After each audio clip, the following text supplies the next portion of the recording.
اور اس کے سلسلے میں ہم افغانستان کے ساتھ مل کر ان دہشت گرد تنظیموں کا بھی خاتمہ کرنا چاہتے ہیں۔ اب ممتاز زہرا بلوچ صاحبہ، آپ نے بالکل درست فرمایا کہ دہشت گرد تنظیموں کے حوالے سے وزیر اعظم کا بیان جو ہے وہ بڑا واضح تھا، لیکن جب ہم دہشت گرد تنظیموں کی بات کر رہے ہیں تو ہمارے ہمسایہ ممالک کے ساتھ اچھے تعلقات کی خواہش کا اظہار بھی کیا وزیر اعظم صاحب نے، لیکن اگر ہم بھارت کے طرز عمل کو دیکھیں تو مجھے تو جو ابھی ہم ہسٹری دیکھ رہے ہیں اس میں لگتا نہیں ہے کہ بھارت کوئی اچھے تعلقات جو ہے وہ پاکستان کے ساتھ رکھنا چاہتا ہے، جس طرح وہاں سے جو ہے پاکستان میں دہشت گردی کی کارروائیاں ہو رہی ہیں۔ دیکھیں، پاکستان کا تو اس پہ موقف بڑا واضح ہے کہ ہم ایک پرامن خطہ چاہتے ہیں اور ہماری اپنے تمام ہمسایہ ممالک کے ساتھ امن کے ساتھ رہنا چاہتے ہیں بشمول انڈیا کے، لیکن انڈیا کو کچھ چیزوں پر ایک فیصلہ کرنا ہوگا۔ اس کو فیصلہ کرنا ہوگا کہ ان کا باقی ممالک کے ساتھ جو اس ریجن میں ہے پاکستان سمیت، ان کے ساتھ وہ کس طرح کا ایک برتاؤ کرنا چاہتے ہیں۔ ہمارا جو ہم سمجھتے ہیں کہ یہ ریلیشن شپ ایک ایکوالٹی کی بیسس پر اور میوچل ریسپیکٹ کی بیسس پر ہو، اور جو بھی کوئی ڈائلاگ ہو وہ اس میں کشمیر کا جو ایک ایشو ہے وہ اس پر ضرور بات ہونی چاہیے، کیونکہ کشمیر کا ہی سلوشن اس ملک میں امن لا سکتا ہے۔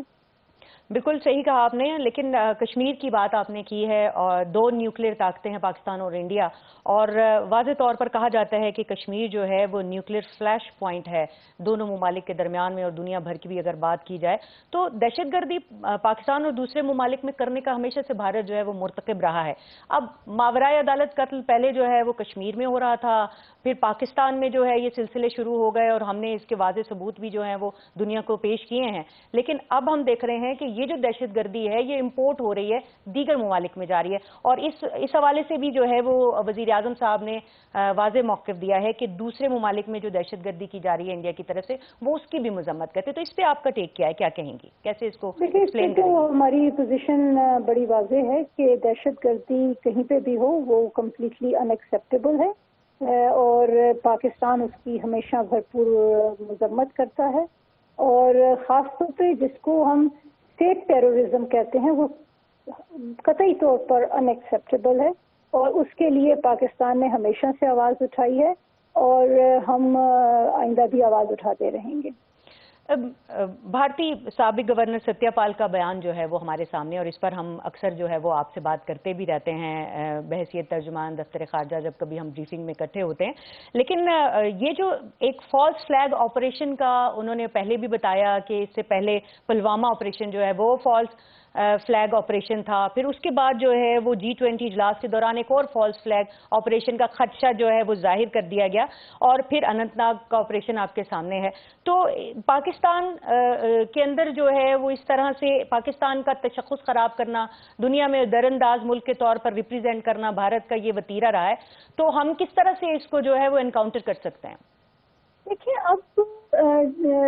دنیا کو اندازہ ہو گیا کہ انڈیا جو اس طرح کی باتیں کرتا ہے اور پاکستان کو بے وجہ ہر چیز پر رسپانسبل قرار دیتا ہے، اس میں کوئی حقیقت نہیں ہے، اور کیونکہ ہر جو مسئلہ بھی وہ ہوتا ہے پالیٹکس کے لیے وہ پاکستان کو ذمہ دار قرار دیتے ہیں، اور یہ بڑا کلیئرلی اب آہستہ آہستہ دنیا پہ آیا ہو رہا ہے کہ انڈیا کے اپنے مسائل ہیں، ان سے جو کشمیر میں انہوں نے ظلم کیا ہے وہ ایک حقیقت ہے جو ساری دنیا کو جانتی ہے، اور پاکستان کو الزام دینا تو بالکل اپنی ذمہ داریوں سے منہ موڑنے والی بات ہے۔ تو باقی وہ جو دھمکیاں دیتے ہیں پاکستان کو، وہ دھمکیوں کی بھی کوئی وقت نہیں ہے، بیکاز پاکستانی قوم اپنی دفاع کرنا چاہتی ہے۔ ہم نے ماضی میں بھی اپنا دفاع کیا ہے اور ہم آئندہ بھی اپنا دفاع کریں گے۔ تو اس طرح کی جو ان کی جو اسٹیٹمنٹس ہیں وہ ٹوٹل اپنی پالیٹکس کے لیے چمکانے کے لیے اس طرح کی باتیں کرتے ہیں، اور دنیا میں اگر ان کا خیال ہے کہ وہ پاکستان کو بدنام کر سکیں گے تو یہ والا فارمولا اب کہیں پر ایکسیپٹیبل نہیں ہے۔ بالکل، جس طرح سے جو ہے وہ بھارتی حکومت اور بھارتی میڈیا جو ہے وہ ڈرامے رچاتا رہتا ہے پاکستان کے خلاف، اسی طرح کا ایک ہم نے دیکھا کہ سکھ لیڈر کے قتل کا معاملہ جب سامنے آیا تو کینیڈا نے بڑا اس کو اوپنلی جو ہے وہ ٹیک اپ کیا، اور پوری دنیا جو ہے وہ اس معاملے کے اوپر بات کر رہی ہے۔ پاکستان میں نے بھی اپنا ایک دو ٹوک موقف اس کے حوالے سے دیا ہے۔ یہ بتائیے گا کہ پاکستان کیا ایسا کرے کہ پاکستان بھی جو ہے وہ اوپنلی جو ٹیررزم ہے، جو خاص طور پہ انڈیا اور افغانستان ذمہ دار ہیں یہاں پر ٹیررزم کے، اس کے حوالے سے اپنا ایک پراپر بیانیہ بنا سکے اور دنیا تک پہنچا سکے؟ دیکھیں، پاکستان کا بیانیہ بڑا واضح ہے، اور یہ بیانیہ اس وقت آج بھی پرائم منسٹر نے جو یونائیٹڈ نیشنز میں جو دنیا کا سب سے بڑا فورم ہے اس پہ اٹھایا ہے، اور ہم ہر موقع پر اور ہر ریلیونٹ فورم پر یہ معاملہ اٹھاتے رہیں گے کہ جو ٹیررزم ہے، جو پاکستان کو خدشہ ہے دہشت گردی کا، جو کہ اسپانسر ہو رہا ہے ہمارے خلاف انڈیا کی طرف سے، اس معاملے کو ہم اٹھاتے رہیں گے۔ اور یہ ایک آف کورس یہ ایک ہمارا ہر ڈپلومیٹ چاہے وہ کسی ملک میں ہو، یہ وہ چیز ہائی لائٹ کرتا ہے اور آگے بھی کرتے رہیں گے۔ اچھا، آخری سوال، یقیناً میری آپ سے کمٹمنٹ تھی کہ ہم یو این جی اے کے بارے میں بات کریں گے، لیکن اسی دوران جو ہے وہ ایک خبر آئی ہے کہ ترکیہ کی جانب سے بھارت کو یونائٹڈ نیشن کی سیکیورٹی کونسل کا ممبر بنانے کے حوالے سے بیان سامنے آیا ہے۔ پاکستان کو اس حوالے سے کنسرنڈ ہونے کی ضرورت ہے کیا کہ ترکیہ جو ہمارا دوست ملک ہے وہ بھارت کو ممبر بنانے کے لیے کہہ رہا ہے، تو اس پہ ہمارا موقف کیا ہے؟ نہیں، آئی تھنک یہ جو خبر ہے یہ کوئی اس کو اگر آپ غور کریں تو یہ اسٹیٹمنٹ بڑی غلط طریقے سے رپورٹ ہوئی ہے۔ جی، ترکی گروپ کا حصہ ہے جس کا پاکستان بھی حصہ ہے، اس کو یونائٹڈ فار کنسنسس کہتے ہیں، اور اس گروپ کی پوزیشن یہ ہے کہ یونائٹڈ نیشن سیکیورٹی کونسل میں نئے پرماننٹ ممبرشپ کی ضرورت نہیں ہے۔ تو یہ ایک ابھی بھی جو ان کا بیان آیا وہ بھی بڑی کلیئر ہے کہ وہ انہوں نے ایک نیا فارمولا دیا ہے جس میں روٹیٹنگ ممبرشپ کی بات ہوتی ہے، لیکن پرماننٹ ممبرشپ کی کہیں پہ بات نہیں ہو رہی۔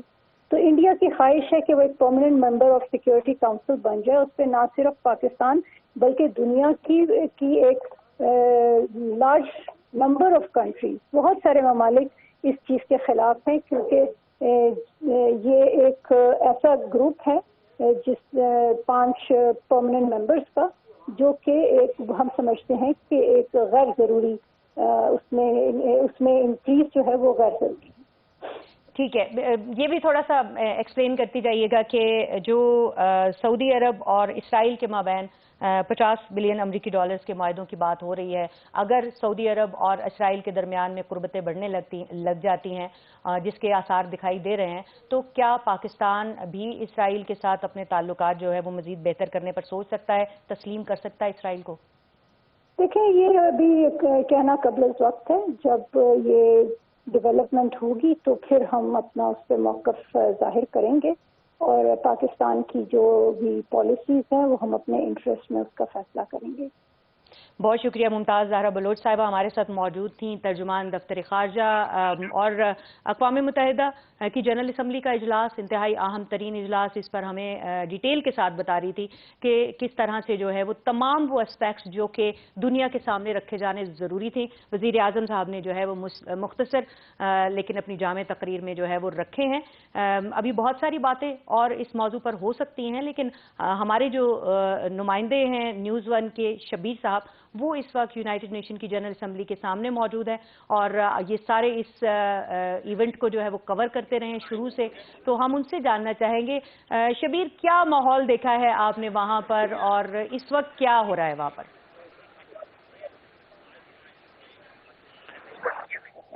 جی بالکل سر، میں اقوام متحدہ کی بلڈنگ کے باہر موجود ہوں۔ اب سے تھوڑی دیر پہلے نگراں وزیر اعظم انوار الحق کاکڑ نے یہاں پہ خطاب کیا ہے، اور انہوں نے جو خطاب کیا ہے انہوں نے اقوام متحدہ پہ زور دیا ہے کہ جو مسئلہ کشمیر ہے اس کو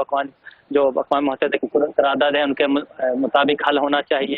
انہوں نے فلسطین پہ بات کی ہے، افغانستان پہ بات کی ہے، اور یہ کہا ہے کہ پاکستان کے خلاف دوسرے جو ہمسایہ ممالک ہیں وہ سرزمین استعمال کر رہے ہیں، دوسرے ممالک کی پاکستان کے خلاف دہشت گردیاں کر رہے ہیں. پاکستان ایک بالکل پرامن ملک ہے، اور خاص طور پہ انہوں نے افغانستان میں جو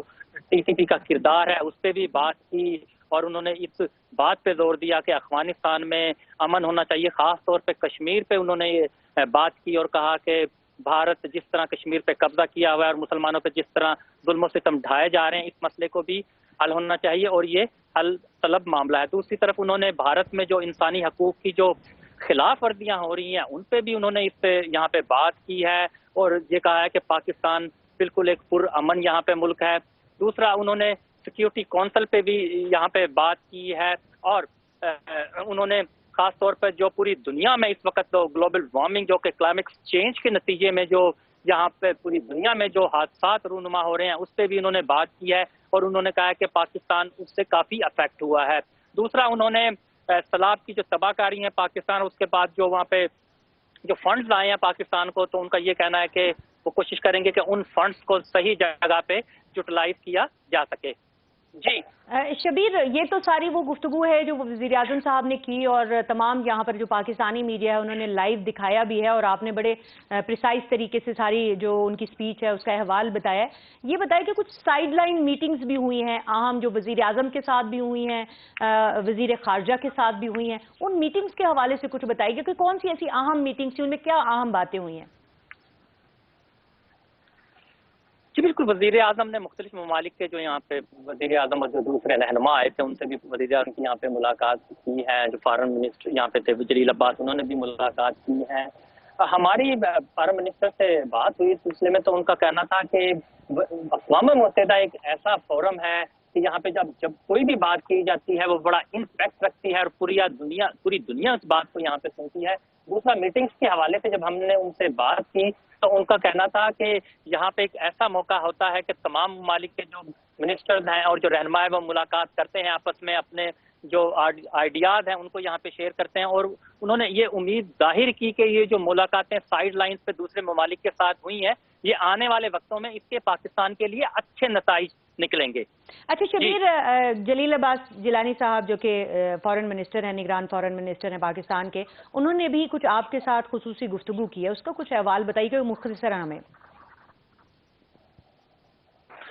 جی، انہوں نے ہمارے ساتھ یہاں باہر نکل کے بات کی. انہوں نے پرائم منسٹر کی جو سپیچ تھی اس پہ انہوں نے ہم سے اس پہ بات کی. دوسرا انہوں نے خاص طور پہ، کیونکہ اس وقت جو پوری دنیا میں ایک ہاٹ ایشو بنا ہوا ہے، اس وقت ٹینشن دیکھنے میں آ رہی ہے، وہ کینیڈا اور بھارت کے درمیان ہے. اس پہ ہم نے ان سے سوال کیا تو ان کا یہ کہنا تھا کہ ہم پہ بہت ایک لمبے عرصے سے دنیا کو یہ بتا رہے تھے کہ بھارت ایک دہشت گرد ملک ہے اور دوسرے ممالک کی جو سرزمین ہے اس کو استعمال کرتا ہے دہشت گردی کے لیے. تو اس واقعے کی وجہ سے اب یہ چیزیں ساری کھل کے آ گئی ہیں کہ بھارت ایک دہشت گرد ملک ہے اور وہ اس طرح کی کاروائیاں کرتا ہے. اور ہمارا جو سٹانس تھا پاکستان کا کہ بھارت دہشت گردی کرتا ہے دنیا میں، وہ سچ ثابت ہو گیا ہے. اچھا شبیر، آگے کا کیا پروگرام ہے وزیر اعظم کا، وزیر خارجہ کا؟